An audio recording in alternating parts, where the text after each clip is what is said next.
Hey everyone, it's Jim Leaves. I just wanted to do a real quick update on what I think I'd love to describe as just a massive CV family success story so far around our Grace Acts initiatives. Um, a lot of you that if you were at the Covenant meal or if you've been receiving the weekly newsletters, you'll see that we launched our Grace Acts initiatives at the end of September. And so this is just a little bit of an update of what's happened since then. We will get slicker at these updates as we go, but just wanted to keep you kind of really informed as to what's going on. So let's take the Grace Acts Fund first of all. So this was set up to meet cost of living crisis needs amongst our CV family. So if you're a part of CV, then this fund is available for you.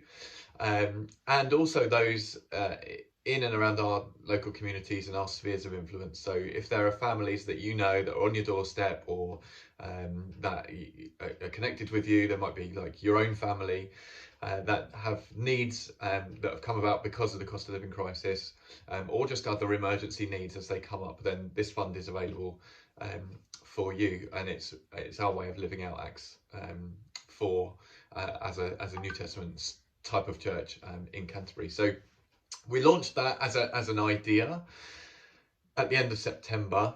We've had 10 families really generously give money into that fund.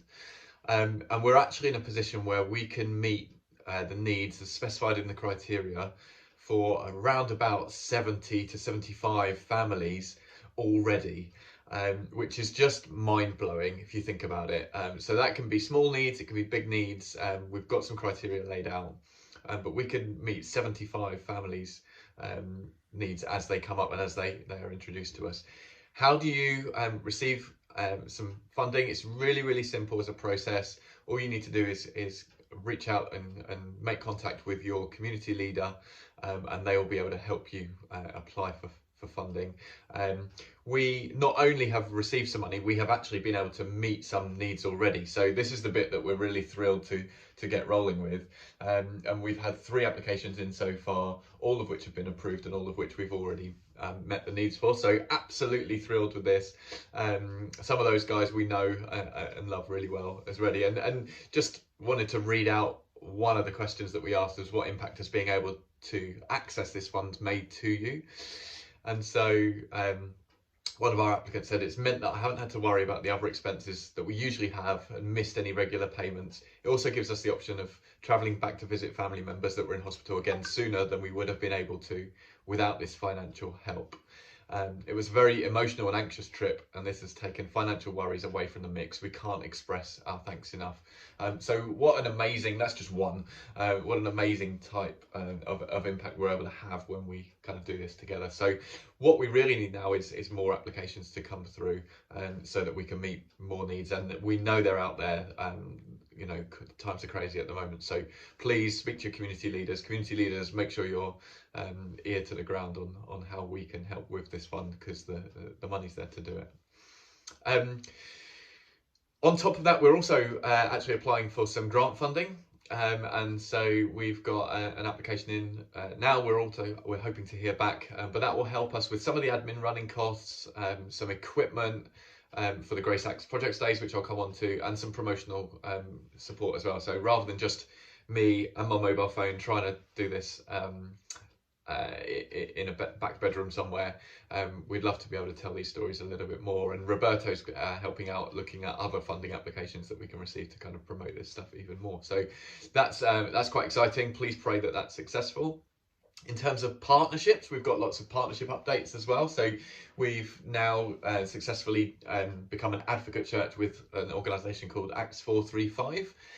Which means that we can also put people forward for needs to be met from their funding. So it's a Christian organisation.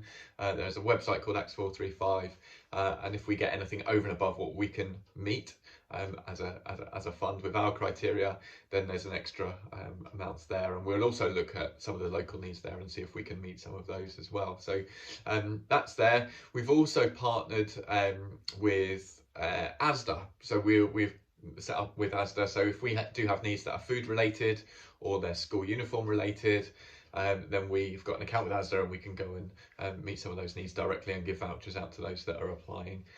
So that's there as an option as well. We're still exploring those partnerships, so that's all really good. What we're doing in terms of next stage is we're going to look at if there are any changes to our criteria that we need. How do we get more applications in? We're really keen to get that up and running. And if there is any feedback that you guys have had so far, then please send it our way, from a community leader perspective or from anyone else in the church. We'd love to kind of engage with you on that. GraceX Projects is the other side of it. So GraceX Projects, Saturday last week was the first day. We've had some great photos through. I know the youth have been baking cakes that have been sent out to local hospitals and schools and things where we've got connections. And we had two projects kick off within communities, really small, where we've just mucked in and helped people that have needed it, that are in and around us. And so there's some photos of there that I think Katie's going to throw in the weekly update as well. But great to see people coming on board, taking that day, and looking for local needs to serve. So the next project day, just so you're aware, is the last Saturday in November, which precedes our last Sunday, which is Community Sunday anyway. So get stuff lined up for there. And what we're looking to do with some of that grant funding is actually provide some resources for people that may need them for the types of projects that they uncover. So the types of things that we think we'll need is like maybe glasses and safety goggles and hard hats and protective gloves and high-vis vests and all that sort of thing. So we're hoping that we can get some funding, so we've got a central pool of those for people to use, and we'll get them logoed up and everything else as well. So that's that. In terms of next steps, please just keep praying. One thing, we are really pleased with where things are at so far, but we need your prayers, we need your involvement, we need your engagement as well. We are meeting as a launch team in a couple of weeks' time, and so any ideas that you've got, please just throw them our way, because we'd love to kind of bake that into the next phase of what we do.